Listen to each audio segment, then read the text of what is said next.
exactamente. Vamos a ver qué tal va. Y como siempre, vamos a empezar en oración para poner este tiempo en las manos de Dios.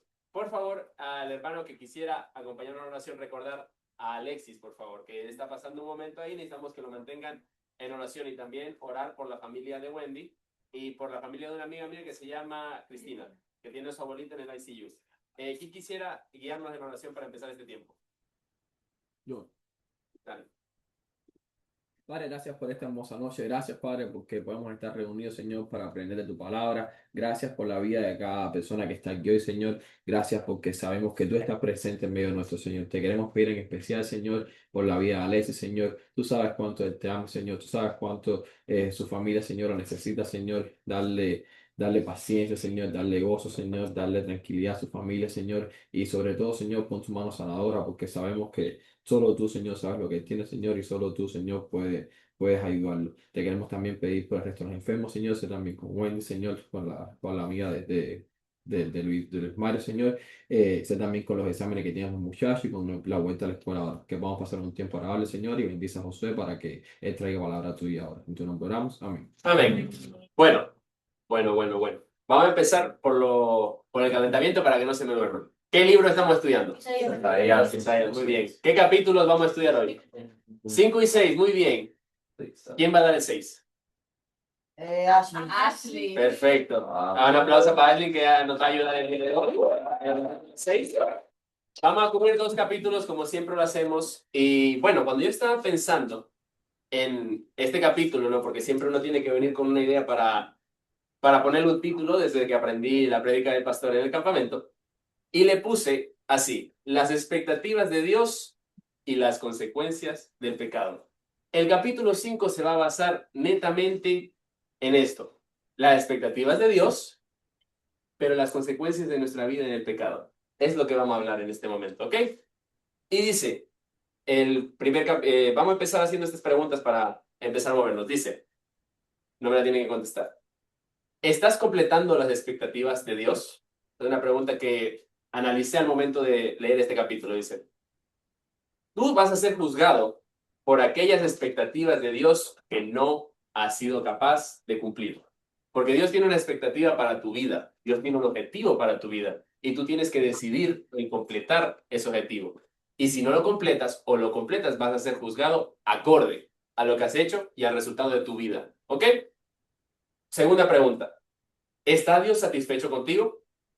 Si tú no conoces qué expectativas tiene, ¿cómo puedes completar y satisfacer a Cristo en lo que Él tiene esperado para ti?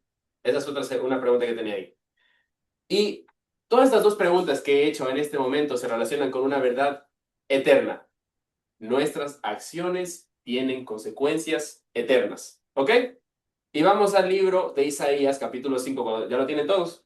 Yes. Perfecto, empezamos leyendo. Dice, ahora cantaré por mi amado, el cantar de mi amado a su viña. Tenía mi amado una viña y una ladera fértil. Vamos a parar ahí un momentito. Vemos que se está usando una parábola, que es una canción o un poema para revelar ¿qué? Verdades bíblicas, verdades espirituales.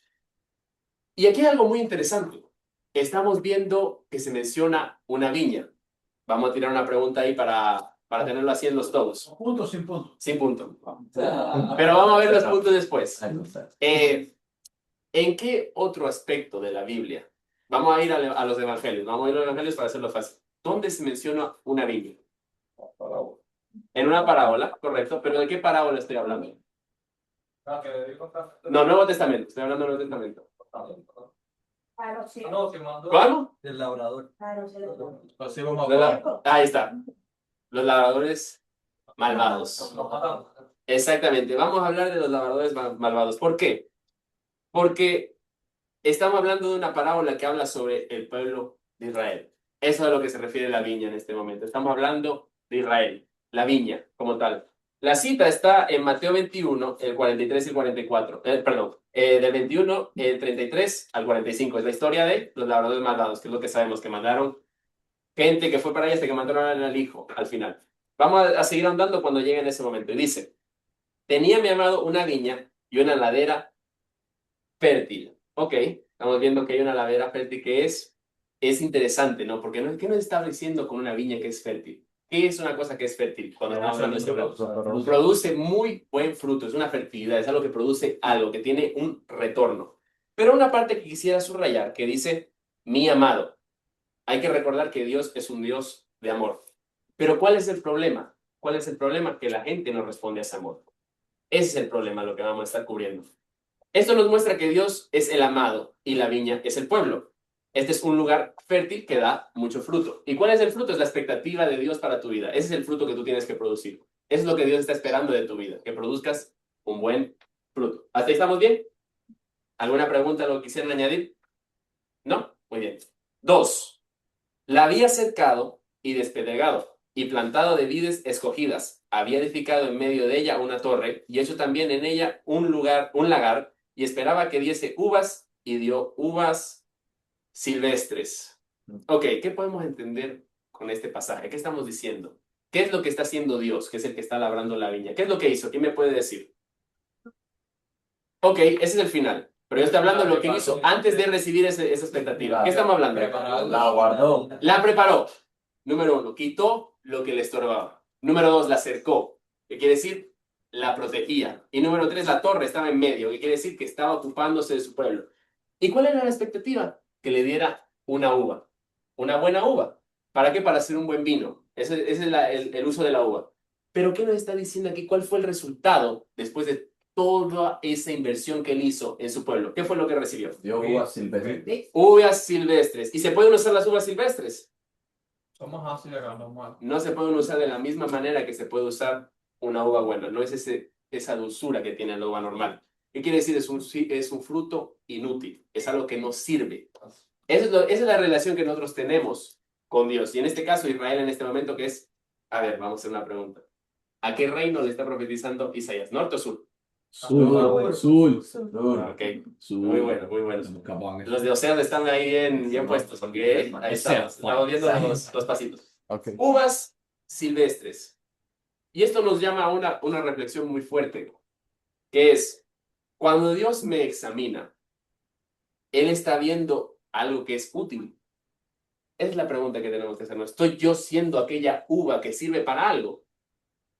Eso no es una pregunta que me tienen que contestar, pero es algo para pensar. ¿Ok? Y dice, ahora pues, vecinos de Jerusalén y varones de Judá, juzgad ahora entre mí y mi viña. Juzgad. ¿Eso quiere decir que pueden hacer un juicio sobre algo? Que pueden juzgar a Dios, es lo que está diciendo. No. ¿Qué es la otra palabra que se usa en lugar de juzgar en este contexto? Evaluar. Evaluar, examinar, correcto. Examinen. Dice que quiero que evalúen sus obras. Y Dios pregunta si acaso ellos están produciendo algo que es digno de Dios. Eso es lo que nos está diciendo, que juzguen entre él y perdón, que dice, ahora pues, vecinos de Jerusalén y varones de Judá, juzga entre mí, yo y mi viña. ¿Qué fue lo que yo hice y qué fue lo que pasó con mi viña? Examínense ustedes mismos por lo que ustedes están haciendo, lo que nos está diciendo es lo que yo hice. ¿Qué hizo Dios? Se preocupó, trató con amor, te cuidó. ¿Y qué hace esta viña? Produce frutos malos. Eso es lo que me está diciendo aquí, es una símile. ¿Ok? Y dice, número 4, ¿qué más se podría hacer a mi viña que yo no haya hecho en ella? Dice, como esperando yo que diese uvas, ha dado uvas silvestres. Continuamos el mismo pensamiento. ¿Qué es lo que él esperaba recibir después de darlo todo? Algo que sea útil, algo que sirva, algo que sea agradable, algo que pueda tener un uso. Pero ¿qué es lo que recibe? Uvas silvestres, algo que no tiene utilidad. ¿Me entienden lo que estamos hablando aquí? La relación de Dios y hombre es una relación injusta. ¿Saben por qué? Porque Él lo da todo y nosotros no damos casi nada. Y aún así Él está ahí para nosotros. Es una cosa que es tremenda, poner a analizar este tipo de cosas. Miren lo que Él hace por nosotros y lo que lo estamos haciendo por Él. ¿Me entienden a dónde quiero llegar? Ok, perfecto. Continuamos. 5. Dice, os mostraré pues ahora lo que haré yo a mi viña. Le quitaré su vallado y será consumida. Aportaré su cerca y será hollada. Es la consecuencia de vivir una vida en rebeldía. Dios se va a apartar. ¿Y qué pasa cuando Dios no está presente en tu vida? ¿Quién me puede decir la palabra que estoy buscando? ¿Qué pasa cuando Dios no está en tu vida? ¿Qué pasa con tu estado? ¿Cómo? No hay fruto. ¿No hay fruto? Eso es una buena, pero yo estoy buscando otra palabra muy diferente. ¿Qué pasa cuando Dios no está ahí para ti protegiendo? Acabado. No. Quedas vulnerable. Quedas vulnerable al ataque del enemigo. Por eso dice que va a ser hollada su cerca. ¿Alguien está hablando ahí en el Zoom? No soy yo aquí con el Zoom de las niñas chiquiticas. Ah, ya, no pasa nada. No te preocupes. No pasa nada. Sí, soy alto. Sí. Dice, perdón. Dice, será consumida. Será consumida. Ok, ¿cómo es algo que se consume? ¿En qué se consume usualmente cuando haces esta mención aquí? El fuego lo consume todo. Fuego lo consume todo. ¿Y qué significa el fuego cuando estudiamos la Biblia? Juicio. El juicio. Juicio. No sé si recuerden aquel muchacho joven que estaba poseído por un demonio. ¿Qué es lo que hacía el demonio? Le tiraba sobre fuego y agua. Eso significa juicio. ¿Ok? Es lo que hace el enemigo en tu vida. ¿Qué pasa? ¿Qué dice aquí? Que vamos a estar expuestos al juicio. Es lo que nos está diciendo. Cuando Dios se aparta de tu vida, vas a estar vulnerable, es lo que nos está diciendo aquí. Pero también nos está hablando no del tiempo de este momento, está hablando de los tiempos finales, lo que va a pasar, lo que estamos viendo hoy en día, lo que está pasando en la iglesia moderna, es lo que estamos viendo que va a ocurrir, es lo que va a decir, cuando ya estén en ese punto, me apartaré de ustedes, es lo que está diciendo aquí. Eso se puede dar un contexto, algunos estudiosos dicen que tienen contexto de tiempo final también, o también el exilio. Eso lo vamos a ver un poquito más adelante, ¿ok? No se me adelante. Número 6, dice, haré que quede desierta, no será posada ni cavada, y caerán el cardo y los espinos, y aún a las nubes mandaré que no derramen lluvia sobre ella. Y ahora quiero llamarles a un asunto interesante. ¿Qué diferencia pueden notar del versículo 2 al versículo 6? ¿Qué pasaba en el versículo 2? ¿Qué es lo que estábamos viendo en ese Como las versículo? guardaba, como lo guardó. Cómo le quitó todas las piedras, cómo estaban cerca de un lago, cómo estaban bien cuidadas, estaban bien cercadas. ¿Y qué puso? Laderas fértiles, o sea, lo mejor que había, lo puso ahí. Pero ¿qué dice ahora que va a hacer? Dice, por la desobediencia, porque hay que ser claro, Dios no está castigando aquí de gratis. Dios está castigando porque hay una consecuencia, es lo que vamos a ver la segunda mitad, que son los ayes sobre los malvados. ¿Qué pasa? Nuestras decisiones tienen una consecuencia eterna. Y porque nosotros no queremos comprender, porque es una cosa así, no queremos comprender esas consecuencias, es que nosotros nos pasan las cosas malas de nuestra vida. No es porque Dios lo quiere en tu vida, sino porque es que lo que nosotros queremos hacer con nuestra vida. ¿Me entienden? Dice, miren la diferencia por la desobediencia. La viña fue tratada por Dios, le quitó las piedras, la limpió, la protegió y esperaba un buen fruto a cambio. Pero ¿qué pasa? Cuando nuestra infidelidad está presente, tenemos mal fruto y ahí la consecuencia. Toda la bendición es quitada. Todo lo que Dios nos dio en algún momento nos es quitado porque Él no puede estar conviviendo con el pecado. Es así de simple. No es que lo está haciendo por malo, sino que lo está haciendo porque nosotros estamos siendo rebeldes en ese momento. Número 7 dice, ciertamente la viña de Jehová de los ejércitos es la casa de Israel y los hombres de Judá planta deliciosa suya. Esperaba juicio y he aquí vileza, justicia y he aquí clamor. Ok, cuando habla de Israel, por eso les estaba haciendo la aclaración al principio de qué reino estábamos hablando, estaba hablando del reino del sur, que es, ¿cuál es el reino del sur? ¿Judá y qué? Correcto. ¿Y el reino del norte? Lo demás. Pero él dice Israel en este momento, dice, ciertamente la viña de Jehová de los ejércitos es la casa de Israel. ¿Por qué dice eso? Porque está hablando al pueblo judío en general, está hablando para todos nosotros en este momento, para que nosotros prestemos atención. Dice, está hablando de Judá, y nos dice que Dios tiene la esperanza de que hay una justicia santa. Pero, ¿qué pasa con esa esperanza? La cambiaron por una opresión para los que eran más vulnerables. Eso es lo que nos dice. Esperaba juicio, porque recuerden, el juicio de Dios es lo que trae su justicia, que es lo santo. Pero ¿qué dice? Y he aquí vileza, justicia, he aquí clamor. ¿Qué quiere decir? Que estaban aprovechándose de la gente vulnerable. ¿Qué pasaba en estos tiempos en el pueblo de Israel? El pastor lo mencionó por el capítulo 3 y 4. Había mucha injusticia social. Mucha injusticia social. Eso es lo que estábamos viendo en ese momento. He aquí la parábola de la viña. Está hablando sobre la relación de Dios y la raza humana. En este tiempo estamos hablando del pueblo, ¿no? Pero hay que tomarlo en el contexto del yo, en el que estoy haciendo yo en este momento, cuando tú lo lees, para que tú puedas entenderlo. Estamos hablando de lo que hace Dios por ti y lo que tú le das a cambio, que es un fruto inútil. ¿Por qué? Porque somos rebeldes. Es la naturaleza. Esa es la síntesis del capítulo que acabamos de leer. Hasta ahí. Preguntas, dudas, algo que quisieran añadir. ¿No? Ok. Entonces, vamos a una parte muy buena que a todo el mundo le va a gustar. Ahí es sobre los malvados. Esa parte como nos gusta, ¿verdad? Escuchar lo que nosotros vamos a recibir por nuestra propia naturaleza. Obviamente no digo los que estamos aquí, ¿no? Si usted ha aceptado a Cristo como su Señor y Salvador y lo ha reconocido, obviamente usted está exento de eso, ¿no? Pero está hablando de la gente que no ha reconocido su gloria eterna, ¿ok? Empezamos. ¿Qué significa el número 6? El número 6. Muy buena pregunta, se me fue. ¿Qué significa el número 6? No sé, te pregunto. Por favor. Ay, Ese que me estaba buscando. Voy. El número 2. Gracias. Mira, ahí está. Ella es la que se sabe los números. Yo me sé unos cuantos. Eso es poco. Me cogiste ahí. Me cogiste ahí un poquito frío. Bueno, continuemos que si no perdemos tiempo. Dice, 8.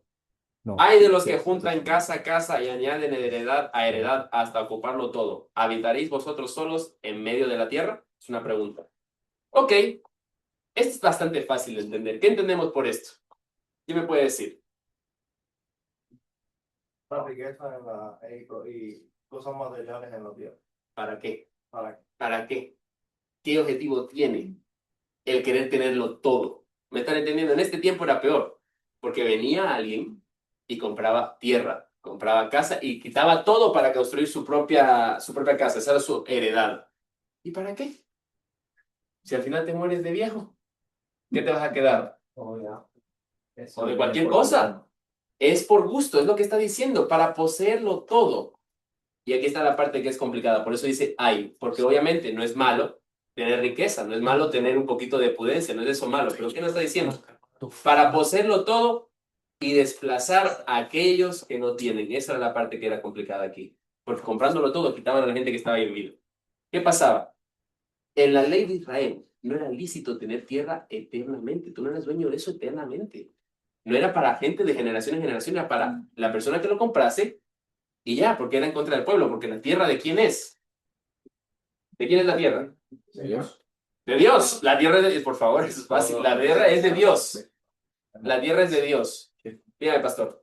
Hoy en día, en Israel, toda la tierra es de gobierno. Y entonces se la arrienda a las personas y fabrican casas, la arrienda por 99 años. Sí, mi suegro tiene 2 arriendos, dice que tú tuvieras no vivido en Israel. Pero sí, nótese. Pero claro, ese no era el diseño original de Dios. No era que el gobierno no tenga dueño de todo, sino que Dios es el dueño de la tierra, ¿no? Obviamente. Pero ahí estamos viendo cómo lo aplican en el tiempo moderno. La tierra no es permanente de nadie. ¿Pero qué estaba haciendo esta gente? Los quitaban y violaban la ley y los diseños de Dios. ¿Para qué? Para enriquecerse ellos mismos. ¿Pero qué nos está diciendo la palabra? Hasta ocuparlo todo. ¿Y qué dice aquí la parte importante? Habitaréis vosotros solos, soledad, vacío, sin nadie, en medio de la tierra. Número 9 dice, ha llegado a mis oídos de parte de Jehová de los ejércitos que las muchas casas han de quedar asoladas, sin morador, y las grandes y hermosas. Lo está diciendo aquí. Vendrá un tiempo en que todo aquello que tomaron no lo pudieron usar, va a ser de desperdicio lo que nos está diciendo aquí. Todo aquello que acumularon, ¿para qué? Para nada. ¿Qué tiempo estamos hablando que está cerca de esta línea temporal en lo que estamos hablando? Sí, el sitio. El exilio. La aportación a Babilonia. Eso mismo. Continuamos. Es lo que estamos hablando. Porque ¿de qué sirve acumular cosas en la tierra y quitarle al que no tiene? ¿Para qué? Exactamente. Esa es la idea que quiero que saquen de ahí. Y dice, y 10 yugadas de viña producirán un bato, y un homer de semilla producirá un efa. Ahí está un poquito complicado de entender lo que estamos hablando, pero para hacerlas cortas, estamos hablando de que ellos van a poner una inversión grande y les va a producir muy poco. Ya va a haber poca producción, es lo que está diciendo. ¿Por qué? Que sabemos que es una yugada es como un acre, ponlo así de esa forma, un acre de tierra, ¿ya?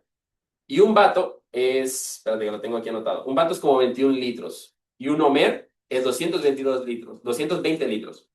Pero cuando dice que produce un efa, o sea, toda esa inversión, ¿qué es lo que produce? Un efa que es, espérate, 22 litros.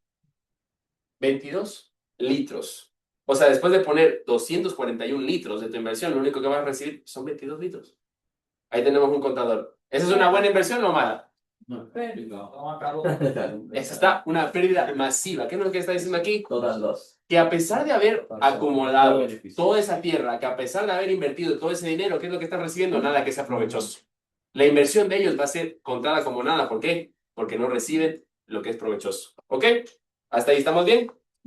Segundo hay, dice, hay de los que se levantan de mañana para seguir la embriaguez, que se están, perdón, que se están hasta la noche hasta que el vino los enciende. Y 12 dice, y en sus banquetes hay arpas, vihuelas, tamboriles, flautas y vino, y no miran la obra de Jehová, ni consideran la obra de sus manos. ¿Qué es lo que nos está diciendo el versículo 11 y 12? ¿Qué es lo que nos está enseñando el versículo 11 y 12 aquí? ¿Quién me puede decir? Que habla acerca de las personas que se emborrachan, que... Sí y no. Sí y no, está bien ahí. Pero lo que está diciendo es, no le prestan atención a Dios. Porque lo primero que hacen en la mañana no es pensar, gracias Dios porque me levanté, o agradecer. ¿Qué es lo que están pensando en la mañana? Seguir en la fiesta. ¿Y qué es lo que usan en el versículo 12? Hacen banquetes. Banquetes que no quiere decir la celebración de la fiesta de los judíos. Un banquete como una fiesta comunal. Piénsalo de esa forma. Y dice, hay arpas, vihuelas, tamboriles, flautas y vino. Todos los instrumentos que les acabo de mencionar, ¿para qué se usan? Pero la verdad, Para alabar al Señor. ¿Y para qué lo están haciendo aquí? Para su fiesta. Para sus fiestas, para su embriaguez, para las cosas que no tienen valor. ¿Por qué? Porque no le están prestando atención al Dios de Sion. Eso es lo que nos está diciendo aquí. Hay de los que se levantan de mañana para seguir en la embriaguez. Quiere decir que no te importa otra cosa que que no sea lo del mundo, sino que lo de Dios lo dejas aparte. No tomas en cuenta a Dios, es lo que nos está diciendo el 11 y 12 aquí. ¿Ok? Número 13 dice, por tanto, mi pueblo fue llevado cautivo. Ahí está. Ahí está donde queríamos llegar. Ay, ay, ay. Dice, esta es una revelación de lo que va a pasar en los últimos días. Dice, por el rechazo de su palabra, Israel es exiliado de la tierra.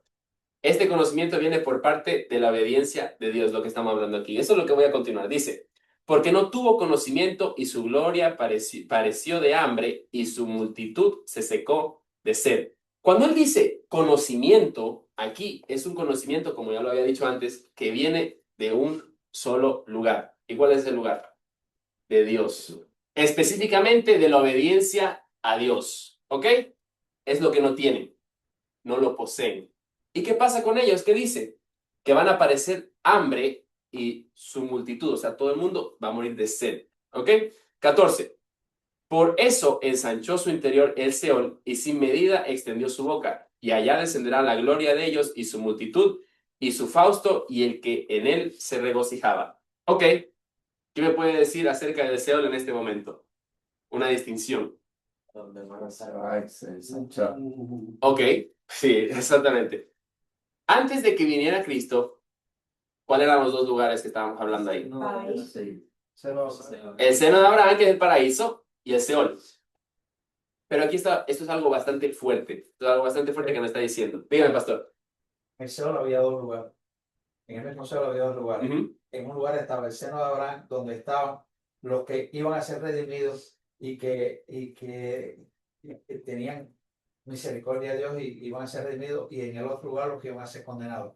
Recuerden, cuando Cristo murió, bajó, recogió los que estaban en el seno de Abraham y los llevó al paraíso. Exacto. Eso es lo que yo quería decirle. El Seol, compuesto de dos partes. La parte de condenación o el paraíso o el seno de Abraham. ¿Ok?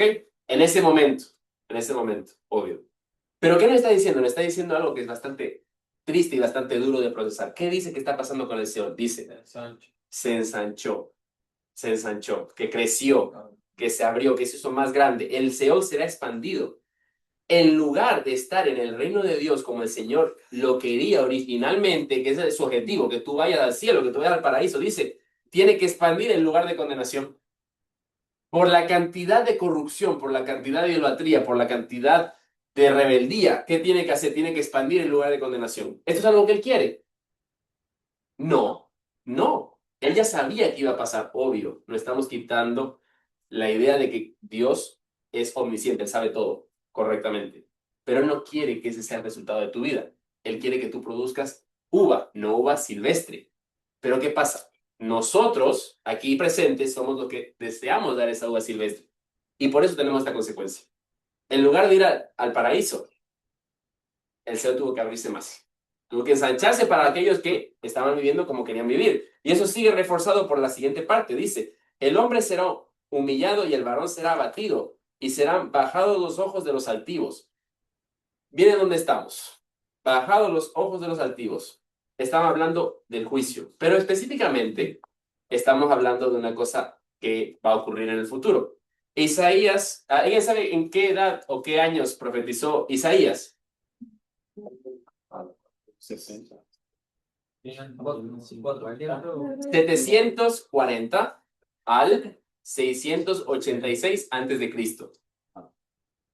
¿Quién sabe cuándo ocurrió el exilio de Babilonia? Pues de 400.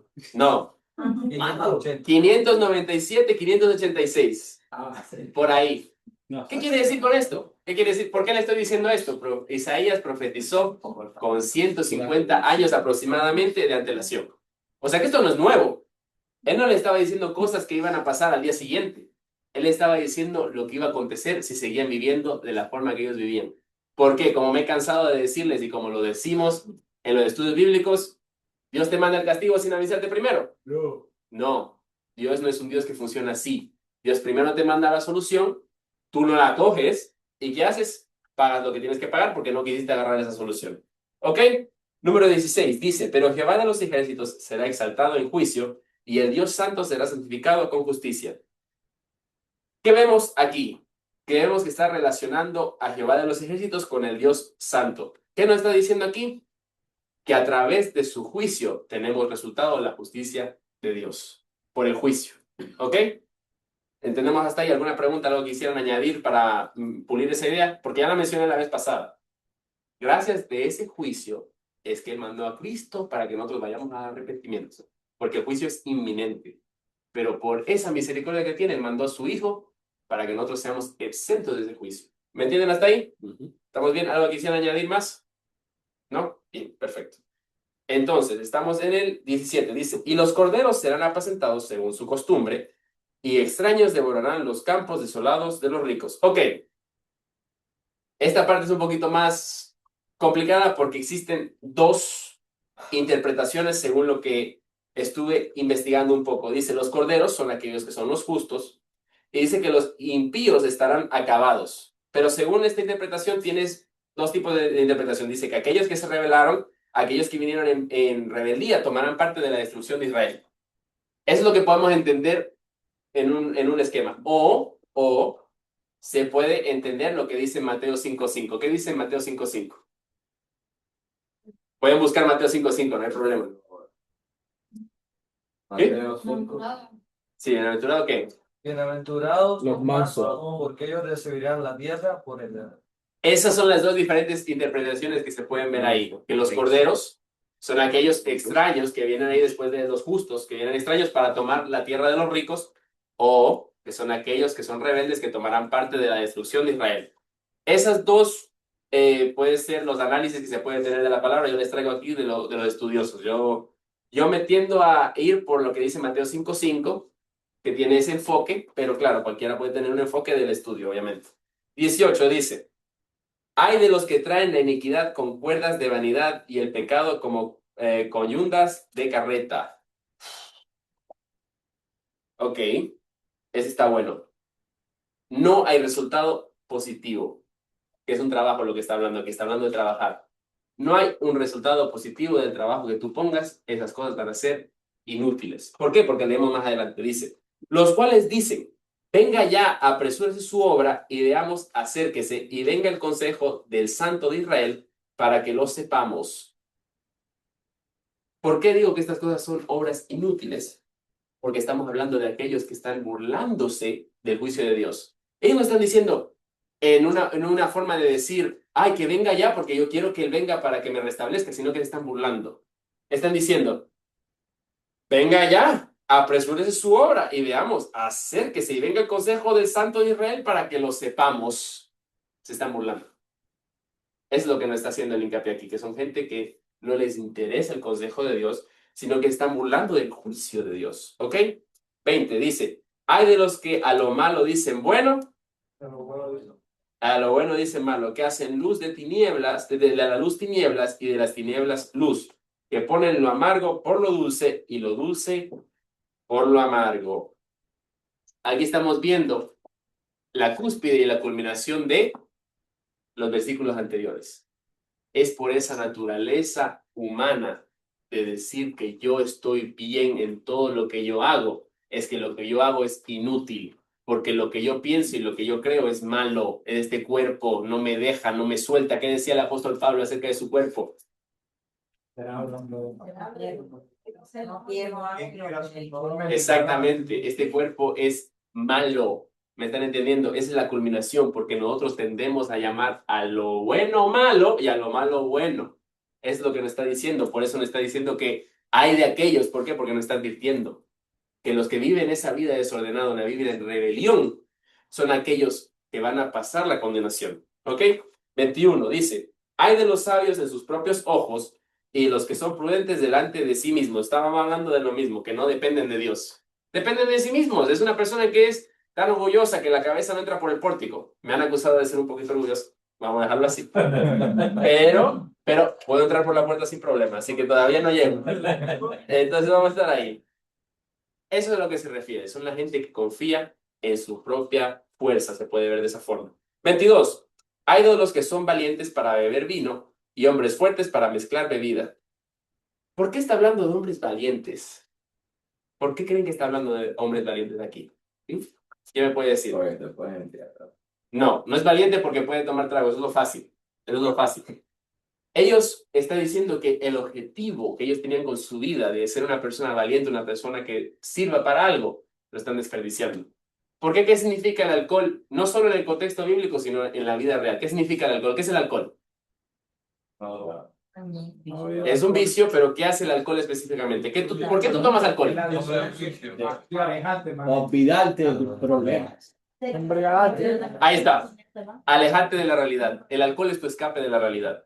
¿Y qué está diciendo esta gente valiente? Está desperdiciando su vida. ¿En qué?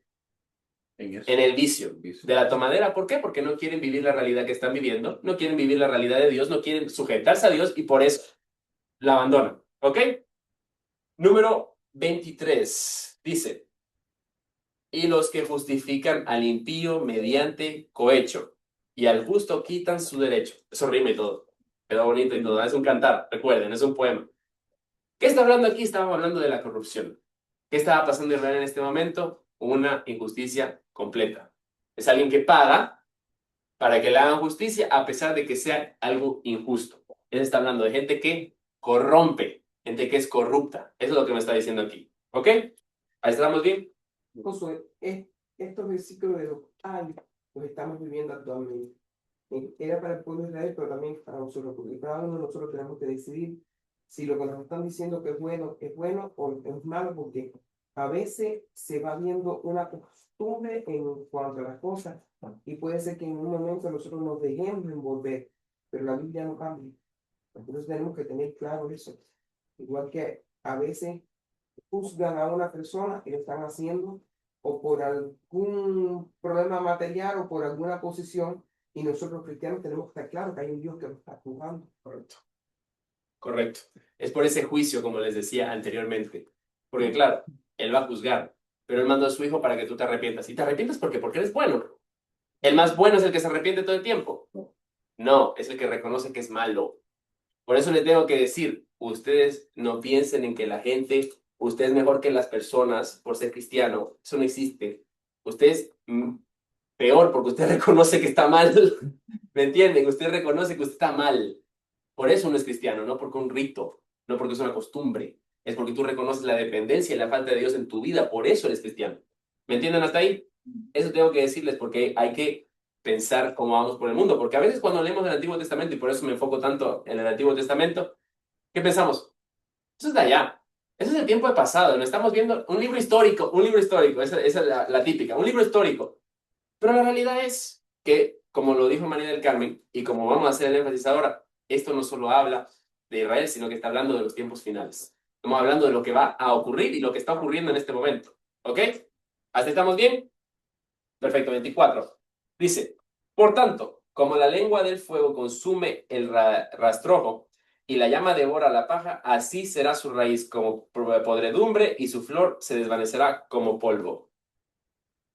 Todo esto va a ser desechado, dice. Todo lo que nosotros valoreamos, todo lo que tomamos en cuenta, todo nuestro principio, que es la raíz, va a ser desechada. ¿Por qué? Porque cambiamos nuestra raíz, que es Cristo, en una raíz humana. ¿Ok? Eso lo vimos en el libro de Mateo, que si se acuerdan, estaba hablando de la raíz en ese momento. Ok, 25, dice, perdón, no, 24, segunda parte. Porque desecharon la ley de Jehová, de los ejércitos, y abominaron la palabra del Santo de Israel. Abominar. Abominar significa blasfemar. ¿Y cómo se blasfema? Desechando la palabra de Dios, desechando las órdenes del Dios Santo. Es una blasfemia. Si tú a ti no te interesa lo que está en la Biblia y tú dices, estas son cosas de religiosos, eso es una blasfemia, porque estás desechando la palabra y obra del Señor. ¿Ok?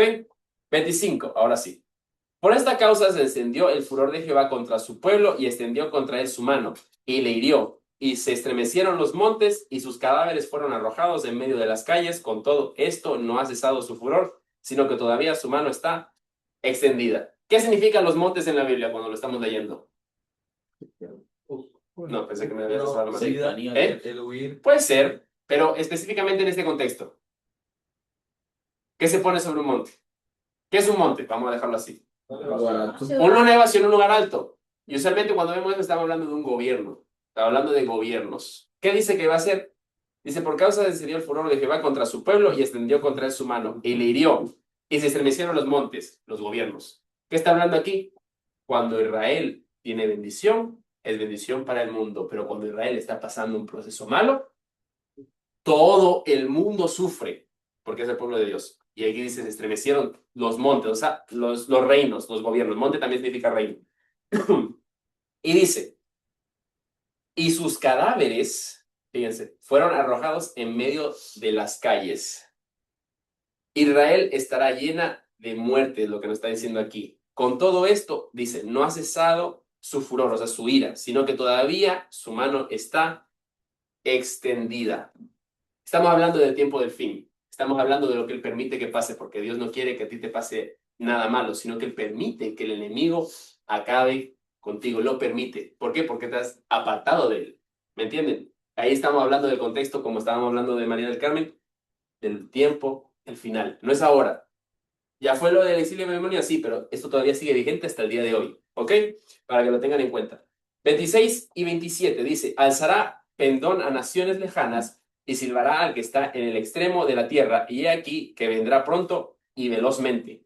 No habrá entre ellos cansado, ni quien tropiece, ninguno se dormirá, ni le tomará sueño, a ninguno se le desatará el cinto de los lomos, ni se le romperá la correa de sus sandalias.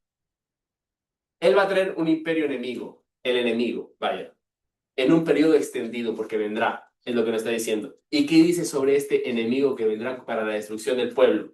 Será incansable, no se le va a poder detener, va a ser implacable, va a destruirlo todo, que no va a tener problema en destruir el pueblo. 28 dice, sus saetas, o sea, las flechas, sus saetas estarán afiladas y todos sus arcos entesados. Los cascos de sus caballos parecerán como de pedernal y las ruedas de sus carros como torbellino, perdón. Su rugido será como de león, rugirá a manera de leoncillo, crujirá los dientes y arrebatará la presa, se le llevará con seguridad y nadie se la quitará. Dice que no hay seguridad.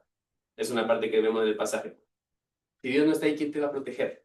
¿Me entienden? Cuando dice leoncillo joven, quiere decir que un rugido temible, porque es un león joven.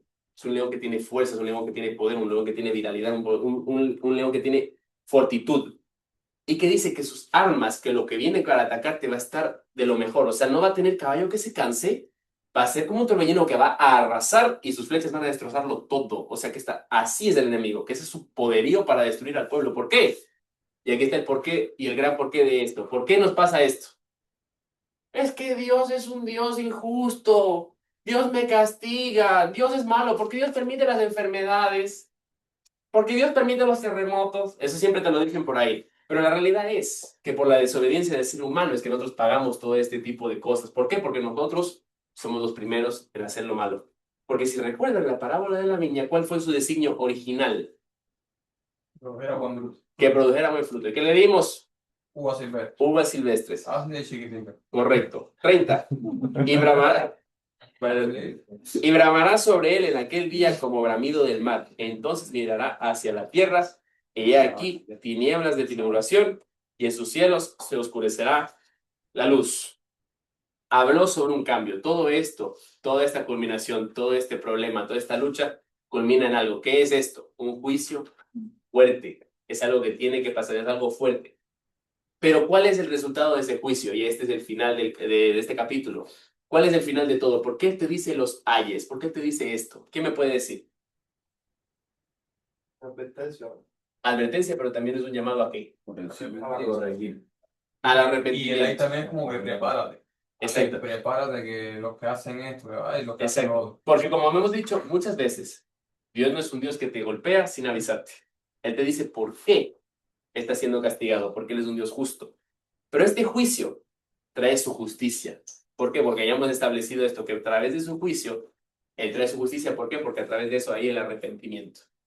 Y como les estaba diciendo al principio, cuando estaba pensando en un título para titular este capítulo, les decía que es la fidelidad de Dios y la consecuencia del pecado. Dios siempre es fiel y Dios siempre está ahí para perdonar tu pecado.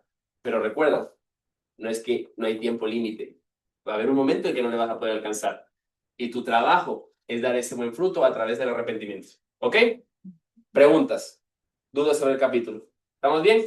A ver, un comentario. Dígame. Que de los 6 hay es el número 4 que José estuvo comentando, que es el que muchos utilizan los días que dicen que hay que a los dulces le dicen bueno, ¿sabes? Como que a lo bueno le dicen malo y a lo malo le dicen bueno. Pero también los tiempos actuales. Ese hay cada día se ve más de manifiesto con la sociedad porque intentan distorsionar la realidad, hacer las cosas que les agradan a Dios como algo apetecible, como algo bueno. Y eso, las personas que no tienen conocimiento, no tienen el temor de Dios, que no tienen el Espíritu Santo en su vida, no tienen capacidad de discernir que eso está en contra de Dios, que eso no es bueno. Y vemos como algo prácticamente va directo contra el mismo Dios. Y vemos como la misma Biblia lo condena con el ay. Ay, prepárense. Lo que hay para ustedes, los que hacen esto, es juicio. Correcto. Bueno, ¿nadie más tiene nada que agregar? Perfecto. Vean la gente chat. Ahí falta una todavía. Entre el chat Muy bien, tienen muchachos. preguntas. Vamos a darle la entrada a la teacher Ashley para que el capítulo 6. Así que, hagámosla ahí.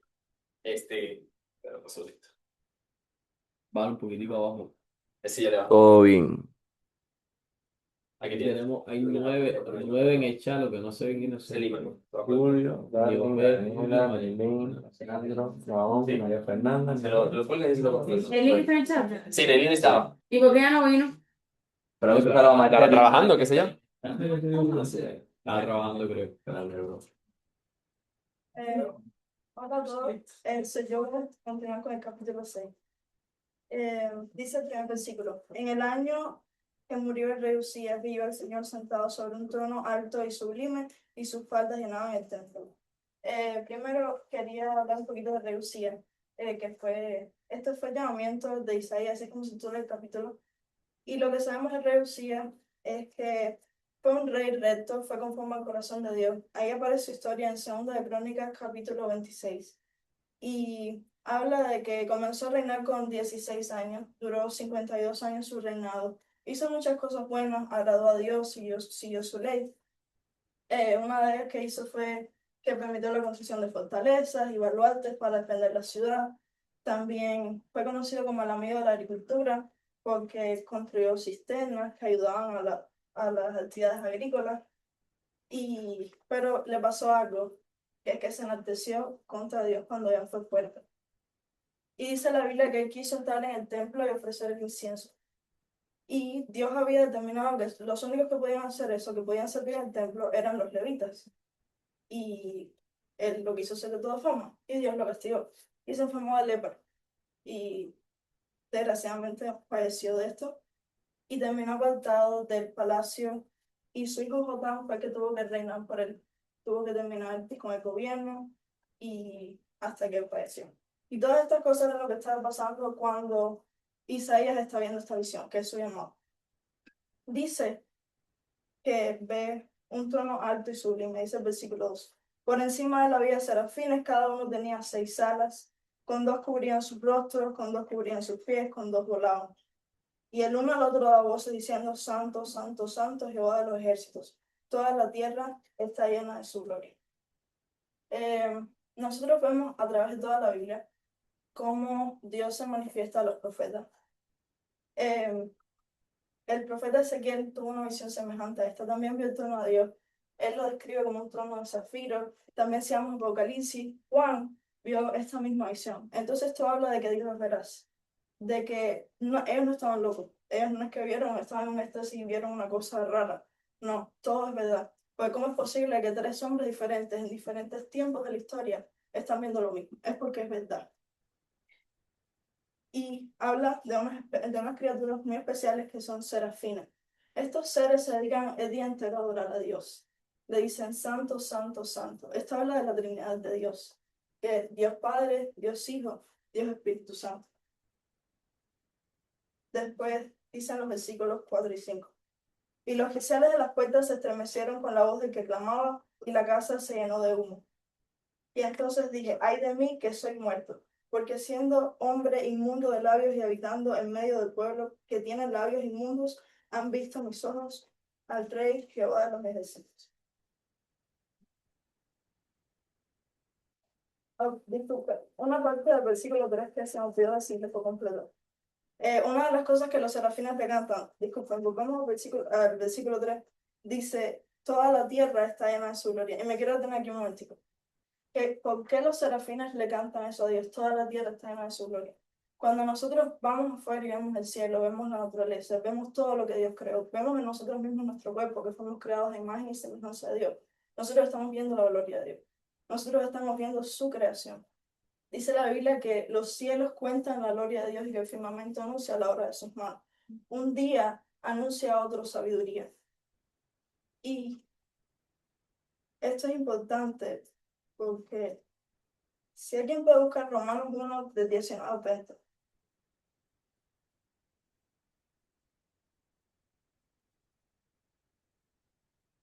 Porque lo que de Dios se conoce le es manifiesto, pues Dios se lo manifestó. Porque las cosas invisibles de Él, su eterno poder y deidad, se hacen claramente visibles desde la creación del mundo, siendo entendidas por medio de las cosas hechas, de modo que no tienen excusa.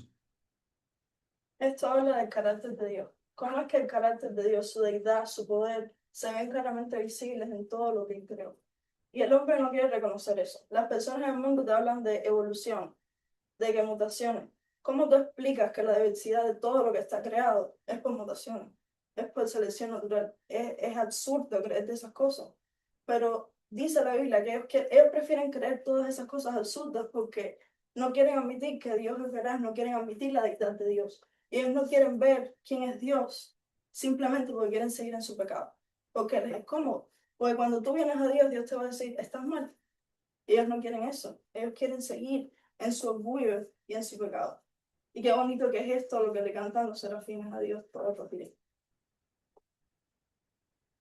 Entonces, volviendo a Isaías, me quedé, y los quiseles de las puertas se estremecieron con la voz de que clamaba, y la casa se llenó de humo. Entonces dije, ay de mí, que soy muerto, porque siendo hombre inmundo de labios y habitando en medio del pueblo que tiene labios inmundos, han visto mis ojos al Rey Jehová de los ejércitos. La primera reacción del profeta Isaías aquí es decir, ay de mí que soy muerto. Y si nosotros vamos a otras veces que Dios se le revela a los profetas, también se sienten como muertos. Por ejemplo, el profeta Ezequiel, cuando ve la visión junto al río Quebar, él también dice la Biblia que cae como muerto y que no se podía sostener en sus pies hasta que Dios habló y dejó que él pudiera levantarse. Y así muchos profetas vivieron lo mismo. Entonces esto habla de la santidad de Dios. Cuán maravillosa era la visión que estaba viendo Isaías, que él sintió que estaba cayendo como muerto. Lo otro es que él reconoció su pecado. Dijo, ay de mí que soy de labios inmundos. Esto habla de que cuando tú vienes a Dios, cuando tú ves su santidad, cuando tú pasas tiempo con Dios, tú vas a ver tu pecado. Es como un espejo. Cuando tú pasas tiempo con la Biblia, tú te vas a dar cuenta de lo que tú estás haciendo mal. Tú te vas a dar cuenta de lo que estás haciendo bien. Es un espejo. Entonces, aprendes de la santidad de Dios, aprendes el carácter de Dios, y cuando más tiempo tú pasas con Dios, más te vas a querer parecer a Él, porque más lo vas a amar. Y esto pasa con todos los seres humanos cuando llegan y ven la santidad de Dios, cuando ven la luz. Después, algo muy importante es que él habla de su pecado en específico. Él está hablando de su pecado en los labios, que él es el labio inmundo. Si vamos a Santiago 3, versículo 6, sé que lo pueden ver.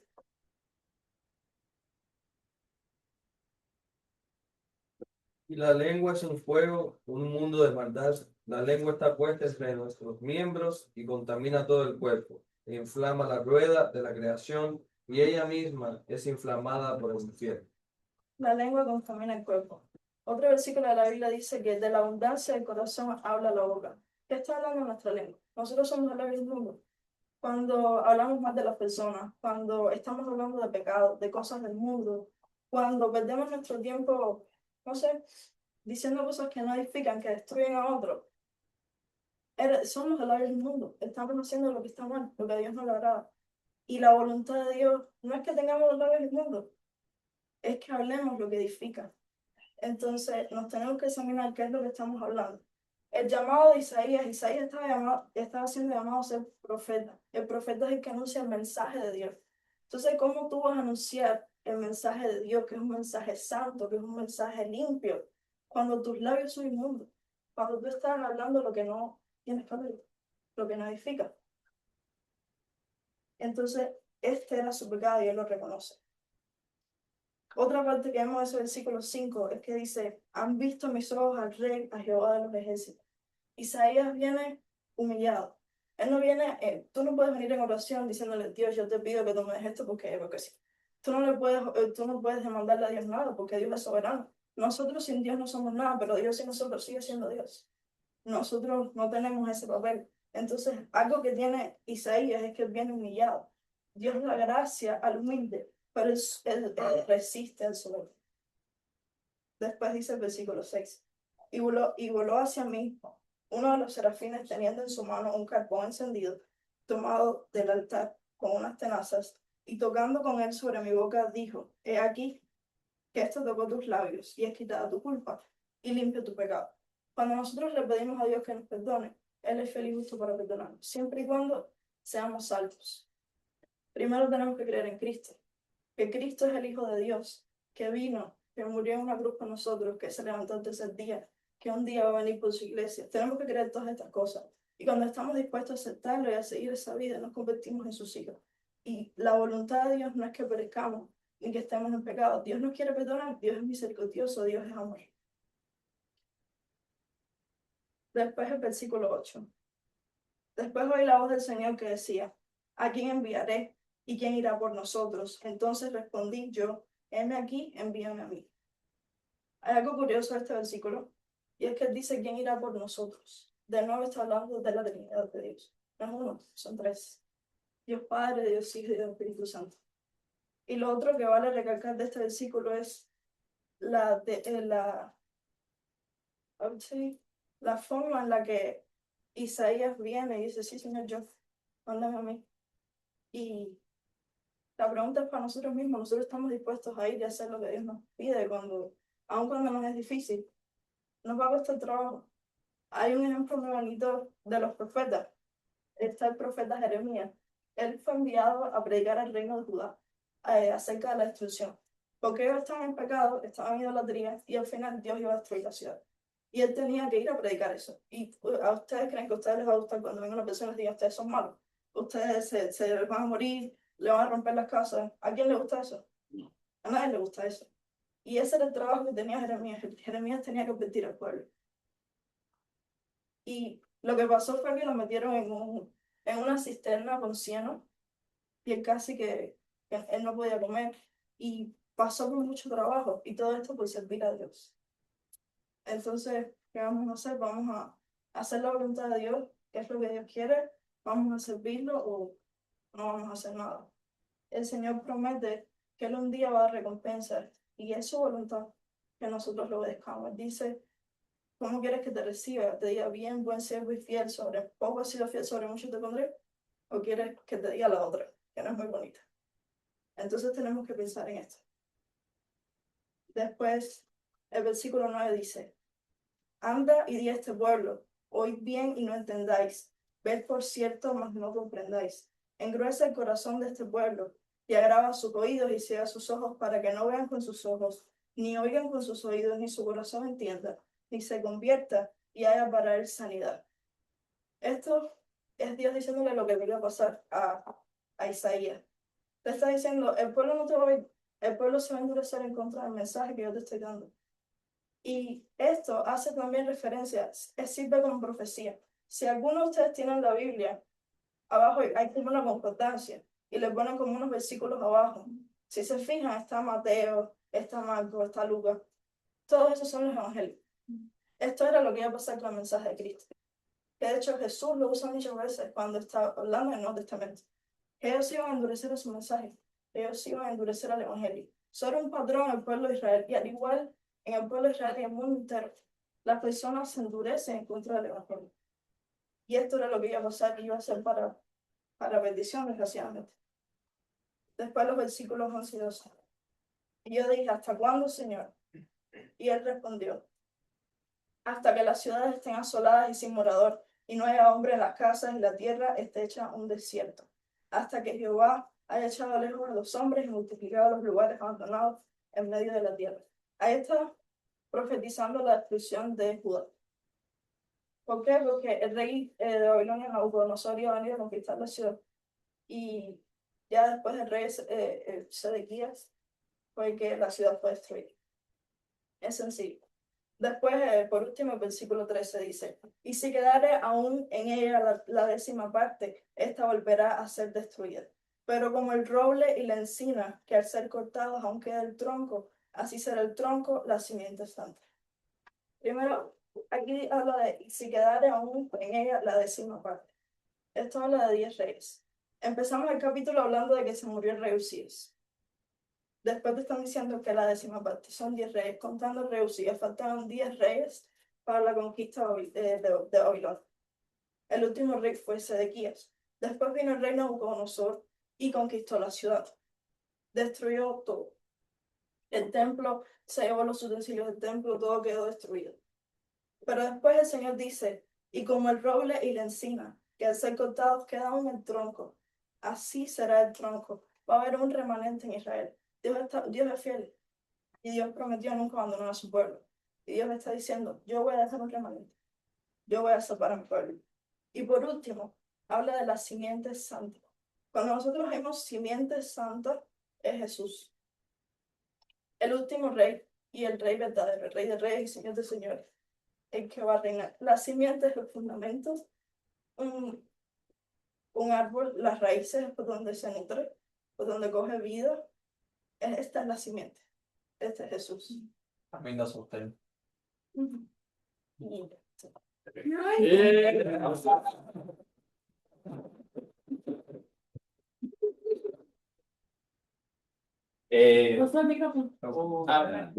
no importa, esa parte no es tan importante.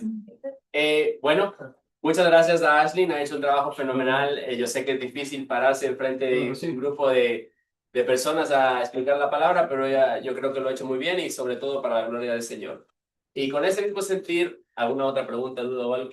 Aunque me encantó la parte final que ella analizó de la simiente santa. Hace tiempo yo leí un estudio sobre eso y ya lo explico por que Cristo es la simiente santa. Correcto. Y esto es lo principal, Gracias. lo más, todo lo importante, pero ese es nuestro consuelo, de que Cristo es el que va a restaurar cuando venga su reino, cuando el mismo ya vino ya, y muy una gran Padre con sobre todo mi pecado, y hemos como mismo un juicio siempre con nuestros pecados y transgresiones, siempre hay redención que viene de la mano de Cristo. Correcto. Como pueden ver, como pueden notar, leímos primero las profecías y ahora estamos leyendo el llamamiento de Isaías. Qué extraño, ¿no? Tienen que recordar que algunas partes de la Biblia no están en el orden cronológico, ¿ok? Pero nótese que ya lo dijo ya y lo dio hincapié.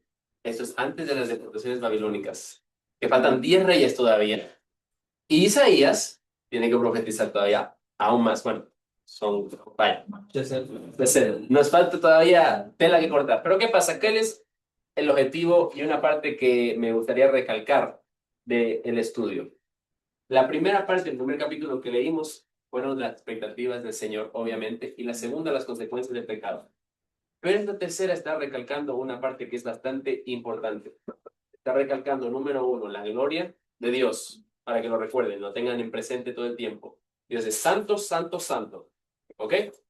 Y número dos, que el propósito, la idea de la religión cristiana, y es una religión, porque es un culto religioso. En Santiago se dice para que tenga dudas. Eso sí es una religión. Es acerca de una sola persona. Y lo recalcó ahí de una manera que yo consideré magistral. ¿Cuál era esa persona? Cristo. La Biblia, la obra, el arrepentimiento es a través de Cristo. Ese es el enfoque que tú tienes que tener en esta vida. Hay consecuencias, hay todo, pero siempre es Cristo. Y como lo dijo bien, si tú te arrepientes y tú eres hijo de Dios, Él es fiel y justo para perdonar los pecados. Y los pecados no se perdonan a 3 business days, se perdonan instantáneamente. ¿Ok? Pero hay que sentirlo, como bien lo recalcó Ashley. Entonces, voy a pedirles que le den un fuerte aplauso porque ha sido una carrera bastante... Y fíjense, vamos a pasar del antes de las 9, es una cosa que lo hice en el tiempo. Tan récord, tan récord. Tan récord. Una hora, lo dividimos en 30 minutos, yo me tomo un poquito más, ella se tomó un poquito de menos, así que lo hicimos bien. Maylin. Y decirle, porque hay una nueva teoría que ya Dios terminó con Israel. Dios ha terminado con su pueblo, ese es su pueblo, y Él lo prometió. Y ahí ven, es una de las promesas, siempre va a haber un remanente. A lo largo de la historia van a ver que todos los imperios que han habido han querido destruir este pueblo. Está cercado, por tanto, todos los que están alrededor de él son enemigos de él, pero no lo van a poder destruir, porque es el pueblo de Dios y es una promesa. Como mismo sale el arcoíris cuando llueve en señal de que no se va a acabar más la tierra por agua, así mismo Dios le dio una promesa a Abraham, ese es mi pueblo, y él lo va a cuidar. Siempre que quieran contestar la idea del remanente está en este capítulo y en Romanos 8, para que puedan tener una idea más grande. Como bien dice Melin, y es un último punto que voy a tocar, es una nueva idea, una nueva ideología de que el pueblo de Dios ya está acabado. Mentira. La Biblia nunca lo dice y la Biblia es muy clara acerca de lo que va a pasar el pueblo de Dios. ¿Ok? El olivo injertado. Abelito. Sí, yo quería preguntarle si usted cree ahí cuando está hablando Isaías, lo está viendo el Señor, dice, ¿a quién enviaré y quién hará por nosotros? Y después le dice que el pueblo va a endurecer los oídos y el corazón. Yo quería preguntar si ustedes creen que eso era una teofanía de Cristo en ese momento o era directo a Isaías lo que estaba... Yo diría que sí. ¿Por qué? Porque cuando nosotros estamos estudiando los evangelios, cuando tú ves que Cristo habla sobre las escrituras, él toma muy directamente del libro de Isaías, bastante del libro de Isaías. Al igual que Pablo, cuando se está leyendo las epístolas y cuando lee los evangelios, se nota que es un fuerte énfasis en el libro de Isaías. ¿Por qué? Porque como ya hemos dicho, las profecías son acerca de quién, de Cristo. Entonces está hablando de lo que va a pasar. ¿Cuál fue su obra? Él estuvo predicando a las ovejas perdidas de Israel. ¿Y qué pasó? Lo rechazaron. Lo llevaron hasta la crucifixión. Aquellos que no quisieron oír, obviamente. No son todos, no hay escogidos. Es una decisión que tienes que hacer tú personalmente. Esa es la parte importante que hay que entender y siempre recalcamos.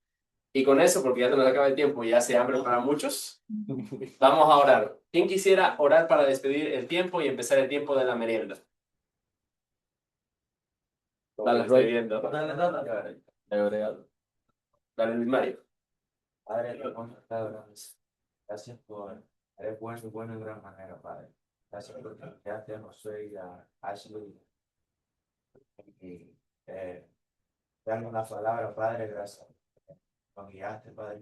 Por favor, con tu mensaje se quede en nuestro corazón. Espíritu Santo, Padre, nos guíe cada día. Gracias por los alimentos que nos a punto. Padre, bendícelos, Padre. Provee al que no puede dar. Perdona nuestras faltas y nuestros pecados. Amén.